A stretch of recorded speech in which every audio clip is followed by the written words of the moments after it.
Good versus evil. The classic duo of all existence, the basis of many relationships. But it's not an either or. What happens when you take a little evil and you put it in your good?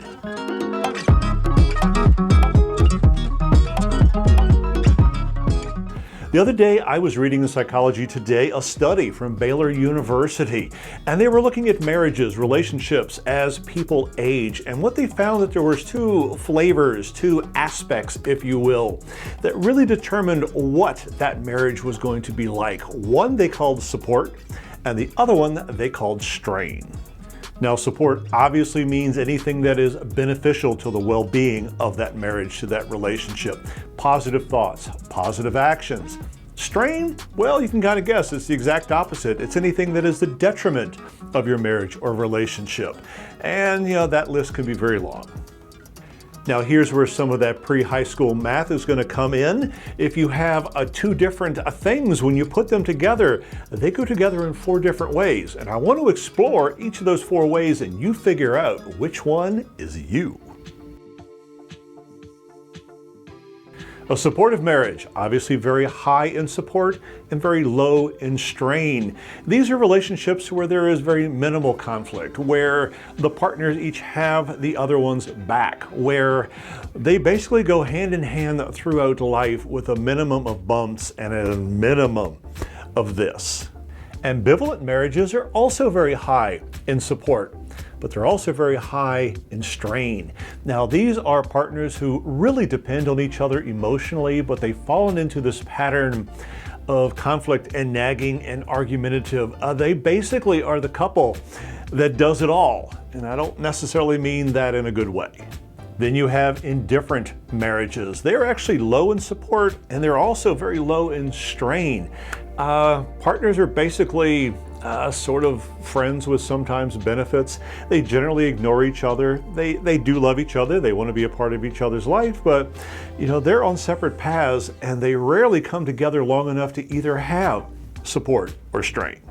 And then you have adversive relationships, adversive marriages. These are low in support and high in strain. You can imagine what this relationship is like.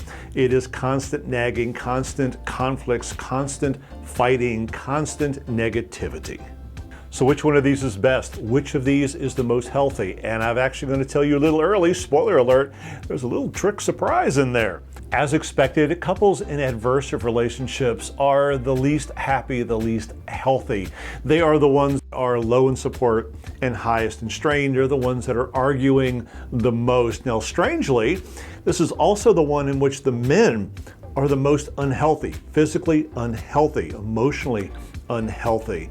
The women, actually not so much. And the way they sort of think about this is that men typically rely on their women, on their partners, for emotional support, whereas women typically rely on an outside network for theirs. Obviously, supportive relationships, supportive marriages, which are very high in support and have very low strain, they're obviously the goal. Those are the ones where people are indeed happiest. But the surprising finding was ambivalent relationships. Now, if you remember, these are the ones that are high in support, but also high in strain.